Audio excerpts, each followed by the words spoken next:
I encountered Brian Aldiss when I was a boy. I liked him as a writer, but even more than I enjoyed his writing, I loved his editorial choices. His influence on Penguin's science fiction through the 1960s was immeasurable, and he introduced me to many of my favorite writers.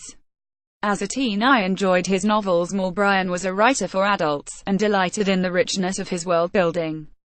The Heliconia sequence in particular, set in a world with seasons that lasted for many centuries, observed by a satellite from Earth, was a glorious, long storytelling sequence set at the intersection of many sciences, and felt, even as it was being published, like a classic of the field. I learned from his critical writings, including Billion-Year Spree, his history of the science fiction world. So when I met Aldiss in 1984, it felt like I knew him already, as if he was an old friend. And Brian was kind to me, a 23-year-old journalist, and he remained kind as the years went on.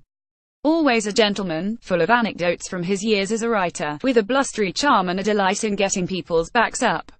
I took huge pleasure in writing an introduction to his novel Hot House in 2008, when it was chosen as a Penguin Modern Classic. Brian Aldiss was a writer of science fiction, mainstream fiction, and experimental fiction. He was a memoirist, an editor, a genially opinionated giant. He was the preeminent English science fiction writer, and he will be missed, as a writer and as a man.